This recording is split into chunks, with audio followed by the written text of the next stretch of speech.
Good morning student, welcome to online class. First subject Hindi व्याकरण, lesson 1, book exercise, page number 7 and 8, revision.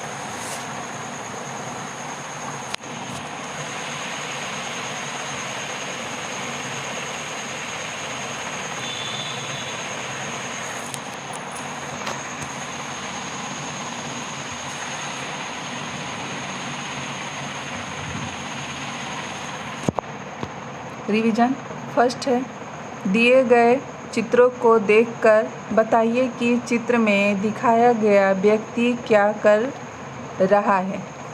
तो आप लोग देख रहे हैं चित्र क्या कर रहा है और संकेत कर रहा है ब बोलना, श लिखना। तो हम किस पे टिक लगाएंगे? टिक लगाएंगे हम ब बोलना। यहाँ पे आप टिक लगाएंगे ब बोलना और जो बचता है उसमें गलत का भी टिक लगा सकते हैं। ठीक है, अब हम सेकेंड चित्र पे चलते हैं जहाँ पे दिया है। आप लोग सेकेंड चित्र देख रहे हैं, एक अध्यापक जो हैं बच्चे को क्या कर रही हैं? पढ़ा रही हैं। तो अ में दिया है लिखना, ब सुनना, स बोलना। तो हम किस में करेंगे? ब सुनना। बच्चे का क्या रहा है? अध्यापक के बात को ध्यान से सुन रहा है, तो हम ब में टिक लगाएंगे सुनना। और जो बॉक्स बचता है उसमें हम गलत का भी टिक लगा सकते हैं। अब हम चलते हैं तीसरे फिगर पे जहाँ नेताजी क्या कर रहे हैं? भाषण दे रहे हैं। तो इसमें हम नेताजी क्या कर रहे हैं? बोलने का काम कर रहे हैं, या ब पढ़ना या श लिखना। तो नेताजी कैसे भाषण दे रहे हैं? बोलकर। तो हम अ पे टिक लगाएंगे बोलना। किस पे टिक लगाएंगे? अ पे बोलना। जो बचता है उसमें गलत। तो ये हो गया आपका चित्र देखकर सही और गलत का चिन्ह लगाए। अब हम चलते हैं सेकेंड पेज पर। सेकेंड पेज पे चलेंगे, यहाँ पढ़ेंगे बेटा हम एक औरत हैं जो बच्चे को स्टिक के द्वारा क्या कर रही हैं? डरा रही हैं। आप लोग ये फिगर देख रहे हैं, ये फिगर आप लोग को दिखाई दे रहा है। यहाँ पे दिया है एक बच्चे को क्या कर रही हैं? डरा रही हैं। किसके द्वारा डरा रही हैं? अ बोलना, ब संकेत करना, श लिखना। कैसे डरा रही हैं? संकेत के द्वारा, यानी बिना बोले लिखे इशारे के द्वारा बच्चे को क्या कर रही हैं? स्टिक के द्वारा डरा रही हैं। तो हम इस पे टिक लगाएंगे ब पे संकेत करना, जो बचता है उसमें हम गलत का टिक लगा देंगे। ठीक है, आप लोग ये देख लिए। अब हम चलते हैं रिक्त स्थान पे। रिक्त स्थान हम पढ़ेंगे, दूसरा नंबर दिया है रिक्त स्थान। यहाँ पे दिया है रिक्त स्थानों की पूर्ति कीजिए। क भाषा द्वारा विचारों को, यहाँ पे खाली स्थान है, किया जाता है। क्या किया जाता है? यहाँ पे कुछ शब्द दिए हैं जो आप लोग को इसमें से चुनकर भरना है। प्रकट, यहाँ पे आप लोग दिख रहा है प्रकट लिखा हुआ है। प्रकट इसमें हम लिखे भी हैं पेंसिल से, साफ साफ दिखाई नहीं दे रहा है, तो यहाँ पे हम लिख रहे हैं। यहाँ पे भरेंगे आप लोग ट। प्रकट हो गया आप लोग का ये प्रकट। अब ख है, ख में हम पढ़ेंगे ख हमारे देश में अधिकतर खाली स्थान है भाषा बोली जाती है। कौन सी भाषा बोली जाती है? ये प्रकट आप भर लिए हिंदी। कौन सी भाषा बोली जाती है? हिंदी। आप लोग इसमें हिंदी लिख सकते हैं, ही न दी। ख में आप भरेंगे हिंदी। आप लोग देखिए हिंदी भरे। हमारे देश में कौन सी भाषा बोली जाती है? हिंदी। हमारी राष्ट्रीय भाषा क्या है? हिंदी है। अब हम ग पढ़ेंगे। मौखिक भाषा में हम कैसे विचार प्रकट करते हैं, यानी विचार प्रकट होते हैं कैसे? रख चुप रह कर या बोल कर। कैसे विचार प्रकट करते हैं? मौखिक भाषा हम बोल कर अपने विचार प्रकट करते हैं, यानी मौखिक भाषा में बोल कर विचार प्रकट होते हैं। तो यहाँ पे हम टिक लगाएंगे बोल कर, और इसमें भी हम लिखेंगे बोल कर।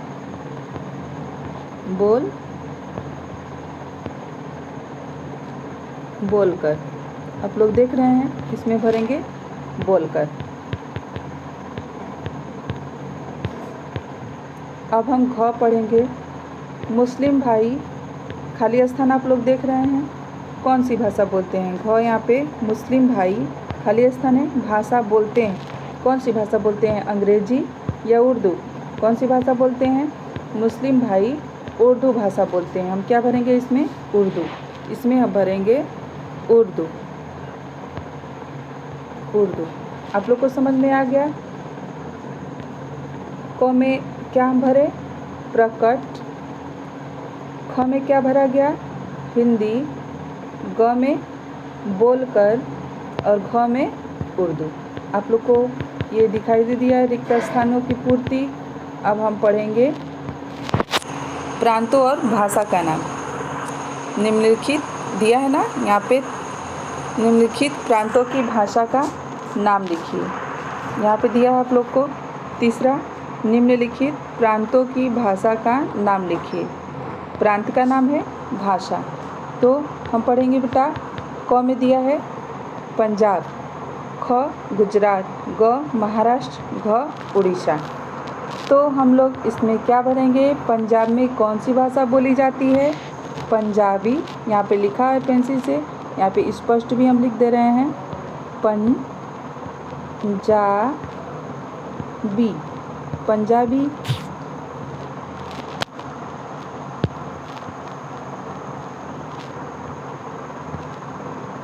पंजाबी आप लोग देख लिए।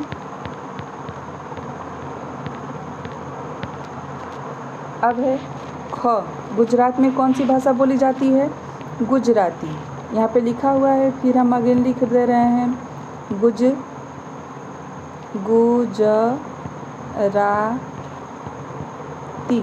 गुजराती ये आप लोग देखिए। अब दिया है घ, उड़ीसा। उड़ीसा में कौन सी भाषा बोली जाती है? उड़िया। कौन सी भाषा बोली जाती है? उड़िया। यहाँ पे हम लिखे उड़िया। आप लोग देख लिए, ये हो गया आप लोग का। अब हम चलते हैं सेकेंड चित्र पे, जो दिया है कुछ चित्रों को देखकर उसके भाषा के प्रकार लिखिए, यानी कौन सी भाषा है। तो बेटा हम चलते हैं, यहाँ पे आप लोग चित्र देख रहे हैं। चित्र के माध्यम से बताइए कि यह भाषा का कौन सा रूप है। आप लोग देख रहे हैं, एक लड़की है जो क्या कर रही है? लेटर लिख रही है। एक लड़का जो है क्या कर रहा है? न्यूज़पेपर पढ़ रहा है। और एक लड़की जो है वो क्या कर रही हैं? रेडियो सुन रही। और एक सिपाही जो है वो फिंगर दिखा रहे हैं, यानी जो क्रिकेट में होते हैं वो क्या कर रहे हैं? फिंगर दिखा रहे हैं। तो ये आप लोग देख रहे हैं। तो इसमें हम भरेंगे, जो लिखने वाला वर्क होता है वो कौन सी भाषा होती है? लिखित भाषा। आप लोग को यहाँ पे हम लिखे भी हैं लिखित भाषा, फिर से हम लिख दे रहे हैं। आप लोग यहाँ पे लिखेंगे लिखित भाषा। लिखित। देखिए आप लोग, ल में छोटी की मात्रा है, ख में छोटी की मात्रा, लिखित भाषा। केवल जो लड़की लिख रही है उसी लाइन में लिखेंगे। अब जो लड़का है वो क्या कर रहे हैं? क्या? न्यूज़पेपर पढ़ रहे हैं। तो जो लिखा हुआ है वो भी क्या है? न्यूज़पेपर पढ़ रहे हैं। लिखा हुआ पढ़ रहे हैं तो ये भी लिखित भाषा ही हुआ। न्यूज़पेपर पढ़ना क्या हुआ? लिखित भाषा। इसमें भी हम लिखित भाषा ही लिखेंगे, क्योंकि न्यूज़पेपर लिखा हुआ है। लिखित भाषा लिख लिए। अब बच्ची क्या कर रही है? ध्यानपूर्वक सुन रही है रेडियो। तो जो सुनना, कहानी सुनना, टीवी देखना, ये सब क्या होता है? मौखिक भाषा होते हैं, क्योंकि हम लोग ध्यान से सुनते हैं, सुनकर काम करते हैं। तो यहाँ पे हम लिखेंगे मौखिक। रेडियो सुनना कौन सी भाषा हुई? मौखिक। लोग ध्यानपूर्वक पढ़िएगा, मौखिक भाषा। यहाँ पे हम लिख दे रहे हैं भाषा।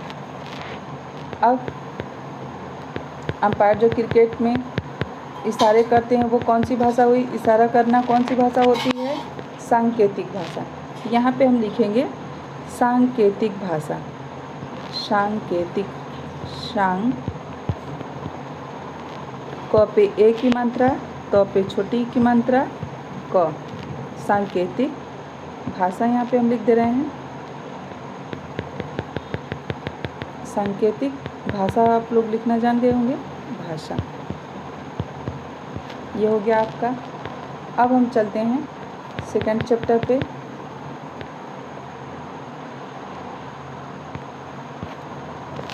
यहाँ पे पाठ 2 आप लोग देख रहे हैं, व्याकरण।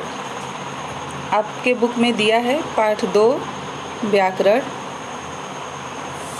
पाठ 2 लिखा है व्याकरण, अंग्रेजी में ग्रामर दिया है। व्याकरण अंग्रेजी में ग्रामर लिखा है। भाषा को व्यवस्थित रूप प्रदान करने का माध्यम है व्याकरण। माध्यम व्याकरण है। व्याकरण भाषा को व्यवस्थित रूप प्रदान करने का माध्यम है व्याकरण।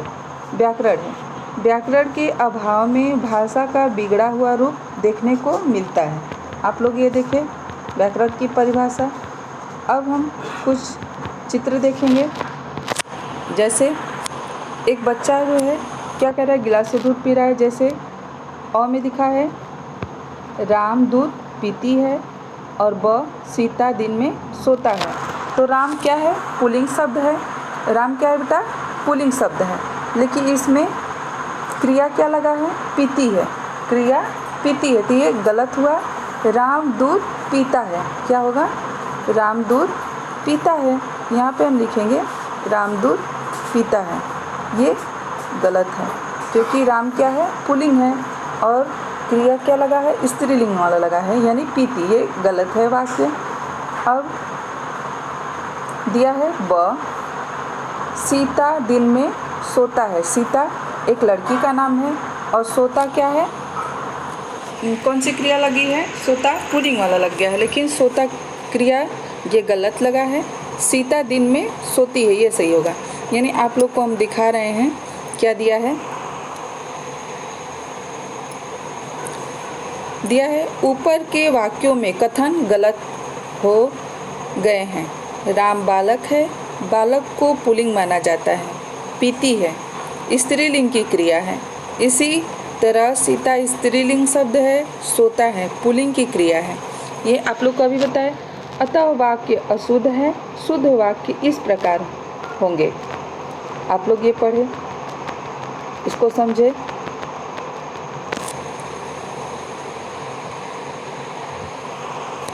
अब सही वाक्य क्या है, अ राम दूध पीता है, और ब सीता दिन में सोती है। परिभाषा होगा इसका, परिभाषा हम पढ़ेंगे।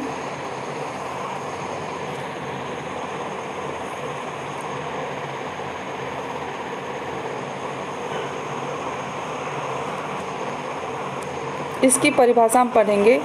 व्याकरण को शुद्ध लिखना, बोलना, पढ़ना, समझना आदि क्या कहलाता है, सिखलाता है। व्याकरण भाषा को शुद्ध लिखना, बोलना, पढ़ना, समझना आदि सिखलाता है। यानी व्याकरण बेटा क्या हम लोग को सिखलाता है। बेटा आप लोग विद्यालय में व्याकरण पढ़ते हैं, आपके मन में भी विचार आता होगा कि हम व्याकरण क्यों पढ़े। इसका सीधा सरल उत्तर यह है कि व्याकरण का सही ज्ञान प्राप्त करके ही हम किसी भी भाषा को शुद्ध रूप से बोलना, पढ़ना, लिखना सीख सकते हैं। भाषा के प्रयोग में कोई गलती न हो, इसलिए व्याकरण का ज्ञान आवश्यक है। तो व्याकरण के बारे में आप लोग समझे।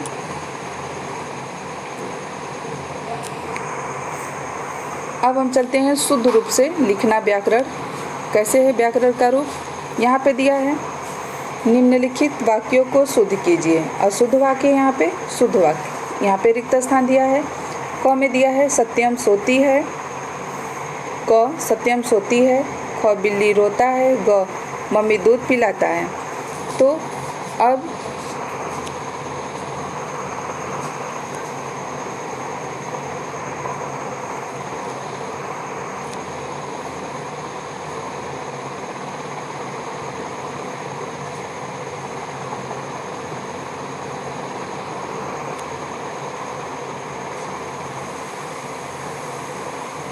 मम्मी दूध पिलाता है, मेरे को जाना है। तो इसमें सत्यम सोती है, सत्यम सोती है।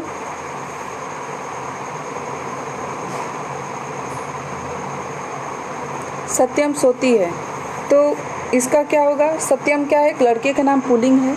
सत्यम क्या है? पुल्लिंग शब्द है और सोती स्त्रीलिंग शब्द है।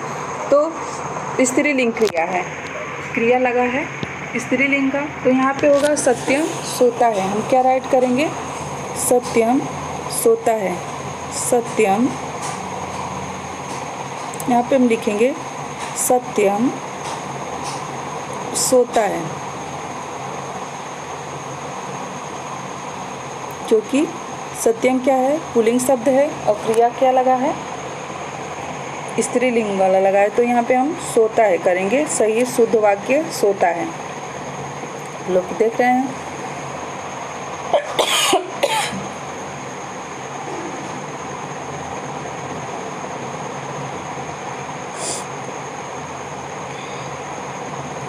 अब ख है बिल्ली रोता है। बिल्ली क्या है? स्त्रीलिंग है और क्रिया क्या लगा है? पुल्लिंग का। तो यहाँ पे होगा रोती। बिल्ली का हम शुद्ध वाक्य क्या करेंगे? बिल्ली रोती है। बिल्ली हम लिखेंगे ब पे छोटी मात्रा बी, धल ली। बिल्ली रोती है, रोती है। खड़ी पाई।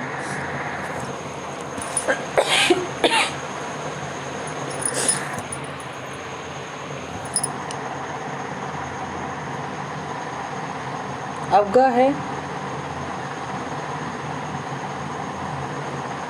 ग हम पढ़ेंगे मम्मी दूध पिलाता है। ग है मम्मी दूध पिलाता है। मम्मी स्त्रीलिंग है, दूध पिलाता है, क्रिया क्या लगा है? पुल्लिंग का लगा है। तो हम इसमें लिखेंगे मम्मी दूध पिलाती है। मम्मी दूध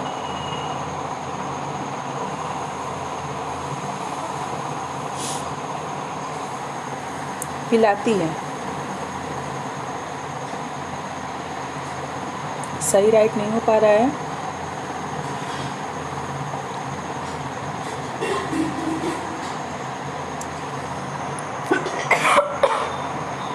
मम्मी दूध पिलाती है।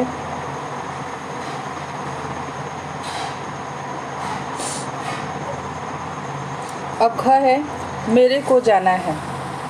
घ क्या दिया है? मेरे को जाना है। यहाँ पे लिखा है मेरे को जाना है। मेरे को जाना है। यहाँ पे होगा मुझे जाना है। क्या लिखेंगे हम? मुझे।